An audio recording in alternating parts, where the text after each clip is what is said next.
What's up, everyone, and welcome back to Dude Let's Chat with our Bleach Thousand Year Blood War Season 2, Episode 9 review. I'm your host, Juicy J, Vague Prophet, the one and only, sitting here with Isaac, of course, and our special guest. At this point, man, we might as well just have a room for you every week. Brent from Work in Progress. Guys, how are y'all doing tonight? Brent, how are you doing, man? I'm doing well. Oh, that's Doing good. well. I like to hear that. And of course, Ice, how you doing, man? I am doing phenomenal. Football season started. Cowboys up 40-zip. I'm good. Is this their year? Is this No. their year? Nah. So I'm not saying that until we get to the NFC Championship game. Okay, fair it, enough. man. I take it though. I had to do respect it. Like I had to do it. Yeah, man. Well, y'all know why we're here. Of course, they took some time off. There was a recap episode from what I'm hearing that we didn't get on Hulu, which is fine with me. But we came back with episode 9, and what an episode. Of course, you know I love Bleach. I've been waiting for this. I love the episode. This is a fight I've been looking forward to. But I want to hear from y'all. Brent, what did you think of the episode, bro? This episode was garbage. Ooh. This episode was straight trash. What is the point of reading the manga if your favorite parts from the manga aren't going to be in the anime? Sad day. So that's a no. And Ice. You know what part you know what part was left out, right? It's been a while, I'll admit. I would have to go and I meant to revisit it. What is the point? What is the point of giving Orihime that outfit with those big of titties when Yorichi could not put her hand through them like a sandwich? I remember. Yeah, I didn't notice it because I was just like, man, I'm just like looking at this. I'm just like, I was sitting there at the edge of my seat waiting for that part, and I was like, and then it was missing. I was like, nah. We got to remember though, they are underage, but so that might be the reason why they chose not to, but I understand because we missed that with Masaki. If you remember, I was kind of upset in the first season. But Ice, what did you think about the episode? I thought it was good. I mean, there's some instances where I found it to be a little wordy. Like there's a lot of sequences within the episode where everyone was explaining every little detail that they were doing and whatnot, and I was just like, well, why? that's just Bleach. But I would say I feel like this was more than like huge. But all in all, I liked it. No, I liked the it ending. It was all right. The ending was pretty tight. I got like a little bit of a heart attack, and then I thought back, and I'm like, I'm okay now. Because we'll get into that part. But all in all, I enjoyed it. Was it the best one? No, but it wasn't bad. It was okay. I'll give you that, man. When you're coming off of the last 2 episodes that we, at least in the States, have watched with Kenpachi versus Grimmy, and of course, Ichigo coming in against the Bombies, there was a lot of action in that. There was explanation as action was happening, It did a lot better in just showcasing fights, looking really good.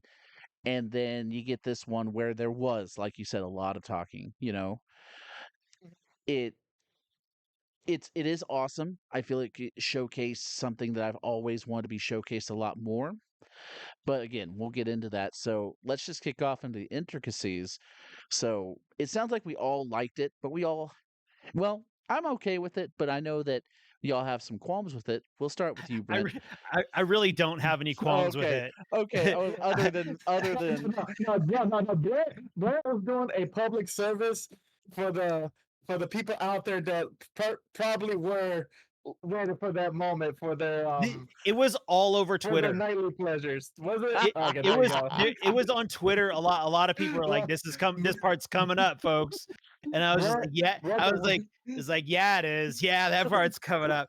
I just remember reading it, and it's just like, this is like, oh my god, I can't believe Kubo just did that. It's like holy the voice of the people. The voice of the people. Yep, there it is. It's like, but no, it was good. I mean, I'm looking. Let's see here. As I'm the resident.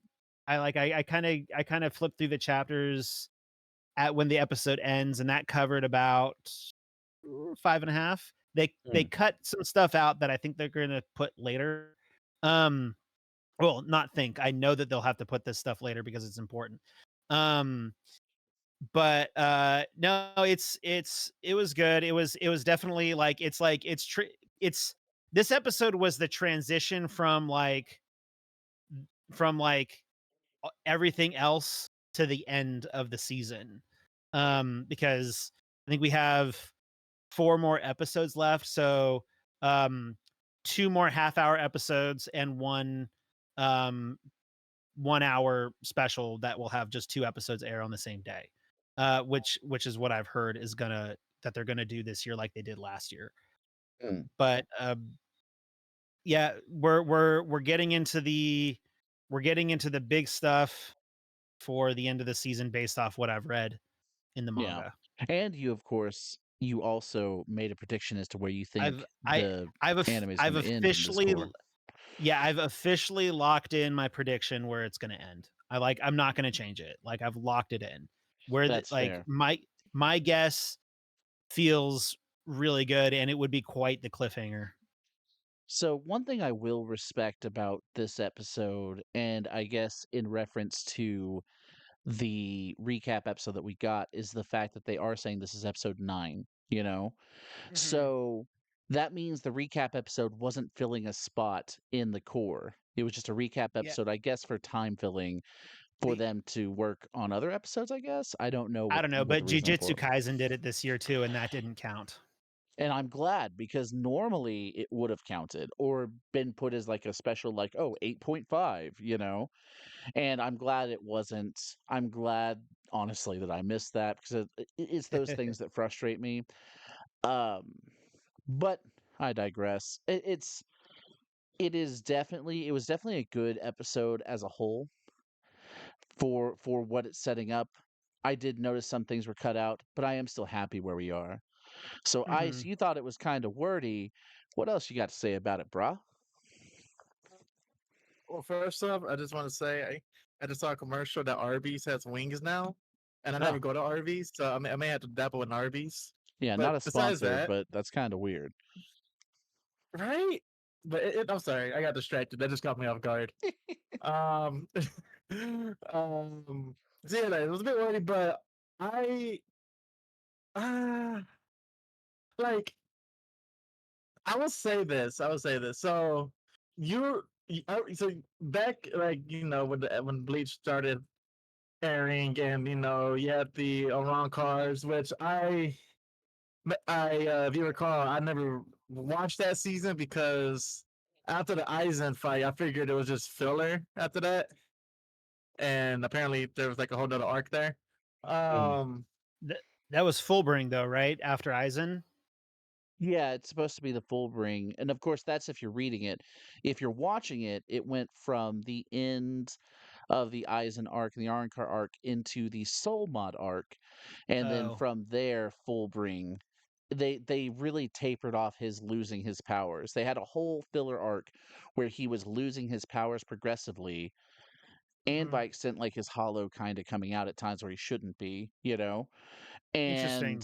yeah, but it's actually one of my favorite arcs of Bleach is that one. I know That it's a does sound filler, interesting but it's to Uh, I will say that So does sound interesting. also that it's that fun fact. I'm sorry, I gotta always point this out, is that Studio Pierrot also came out and said, "Hey, no more are we going to be using filler scenes and filler animations for our fights." And in the middle of the Soul Mod arc, they were like, "We are just going to make sure everything is hand drawn. Every swing of every sword, every power used and stuff is intentional and created on the spot. It's not something that's recycled." And they've been keeping good on that so far. So, just a little note. that being said, I do want to go back and watch that 'cause I want to see that. Mhm. So seeing them, I'm like, okay, this is what Juice was talking about, and Mm. they seem like very interesting characters. Um, I'd also kind of like how the captain was kind of like low key playing Pokemon for a moment there when he caught the bombs. I like But it. all in all, I think the main thing that stuck out to me was just the ending, right? You see Captain Hitsugai, who is my favorite character. And for a second, they're like, oh, he's dead. But then I remembered the girl saying that the only people that need to be dead to be zombies are the Quincy's. And with Soul Reapers, they just need the blood on them. Mhm. So I'm assuming the fight's gonna happen. She's gonna die, and he'll probably be free. But I would like to see how Hitsugai is gonna fight because now, like he's a zombie and he has to do what she says. So basically, we get to see him go all out potentially. I mean, you get spurts of it of him doing that. But I feel like since he has like nothing holding him back, it'll be kind of legit. And maybe him being a zombie will negate like his like when he freezes from Mm. overusing his ability. So I wonder if Yeah. like that negates that to where if he could like use his full capabilities compared to prior. That's really He what can I'm looking forward to.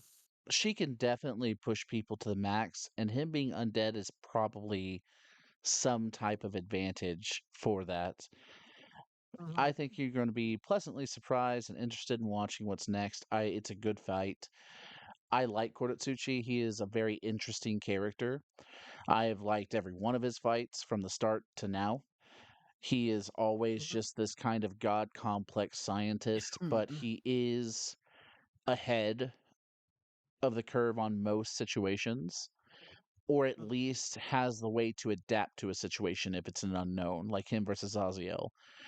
The Espada he fought, the scientist Espada from back in the day, and of course, sparking one of the best speeches of all time.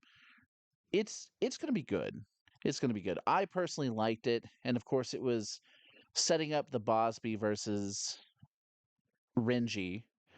And I've always liked their interaction there, where they're just taking shots back when we read it back then, of course, here now, whereas he's like, I thought we were gonna be cool because you have cool eyebrows. Like, wow, that guy's a nice guy. It's like Renji don't break character. Like he's just looking for some validations here. Like he could easily befriend Bosby, but it don't.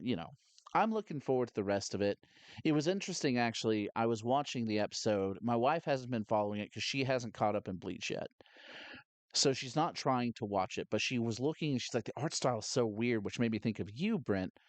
We were talking about the how dark it looks before. Yeah. And she was saying the same thing. She's like, I don't remember the Soul Society being like that. And I told her they're in a kind of a void. And she was like, oh, that's kind of weird, but it works in certain point. Like the whole fight between the two, she was catching glimpses of like the zombies and them doing stuff. And she was like, Mhm. it kind of works there, but like the fight that they were leading into beforehand was kind of weird. And I have my own personal qualms with Bosby, but that has nothing to do with this episode. Either way, I'd say it was still a pretty solid episode. I think that they've been doing really well. I do have to agree with Ice on the fact that it's not the best episode. There was definitely a lot of dialogue. There was definitely a lot of talking, but that's also part of Would you what I say? liked. Would you say this episode's more of a setup episode? Oh I'll yeah. call. I Yeah. think of it more of a setup episode. That's what I would call it, a setup episode. The biggest thing Just laying about the this foundation for everything. The biggest thing about this episode that I really like is Yumichika. So, of course, if you've Mhm. watched the anime, or if you've read the manga, you watch Ikaku always being center stage, and Yumichika, the pretty boy, if you will, of Squad 11, always kind of there on the sidelines. When the Fate Car Town happened and he had his chance to fight, he really showcased he's very powerful and knowledgeable, and he was also kind of done just kind of sitting in the rafters. And I feel like this fight or just before it really showcased just how perceptive he is. Because that's what he is. He does read situations. He's a good gauge of reading situations. And he even says, I believe he says in the manga at some point before that he's good at appraisal, like knowing what's beautiful, what's not. Like so that kind of also showcases in his ability to look at a situation and figure out what's going on, and they showcase that here really well with the whole, oh, she wants us to cut her, which was an easy bluff to read. But the whole only having to see Bombi's blast once or twice and being like, it's actually not the reishi that's blowing up, it's whatever it touches, so watch out. Like he's very good at that kind of Oh, advisor situation. speaking of which, this was the first time throughout the season where they showed what's it called? Basically Bleach's version of what was it? What was it called? Where they do like these hand signs and they do something like the way like he did with the floating rocks, or Rukia put restraints on Ichigo, the like different like techniques, his Hado. yeah, his Hado, Yeah, because like I always thought the like the Hado techniques would have been more prevalent, and honestly, I forgot all about them because even throughout like the original, like the original Bleach seasons, you only see them every now and again, and I guess I mean it's kind of fine because people are more interested in their Dark Park. But I feel like that's such a unique and potentially powerful tool they could be using, but they look past it, no, So like him doing it's that true. and him doing that, like to defend um his squad, I can't remember his name. I was like, oh yeah, like why are we not doing this more exactly? I don't know. That one kind of like it. Like I forgot all about that until he did it. I'm like, this needs to be more prevalent throughout the anime. Listen, now I'm very childish when it comes to the Hado and the Keto and stuff like that. Do Uh huh. y'all want to know what my favorite Hado of all time is? Sure. It is Hado 31 Shakaho. And it does exactly what it sounds. It's it is it's how it's said. What's her name? Rukia uses it a lot. Hado number 31 Shakaho. And it's just oh, go you're right, ahead. because Rukia, but like while Rukia doesn't have a power, she does depend a lot on that. She Yes, does and use that there often are in the early certain seasons. people there are certain people that do very well with those, like the ketos, the Hados, the different things like that. In fact, of course, Aizen showcases the strongest one, I guess, before Thousand Year Blood War that we've ever seen, you know? Uh But huh. oh goodness gracious, what is his name? Is it Tenzin? It is the person that's with Urahara, who was also a captain. He's like the best at that stuff. And he has some pretty interesting ones. I always love those techniques, and it's good to see them kind of coming back, even if it's just for a little bit. So, but yeah, I mean, so that's the episode.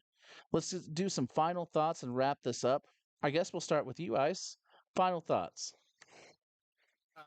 Like I said, it was a decent anime. I'm more excited to see Hitsugaya, see what he does. And yeah, I mean it's okay. It's not bad. Awesome, awesome. And Brent, what we got going? Final thoughts. I mean, like, look, here's the thing.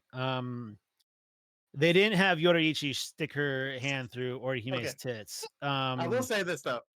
Brent, in earlier seasons, Odahime's assets get um touched quite often.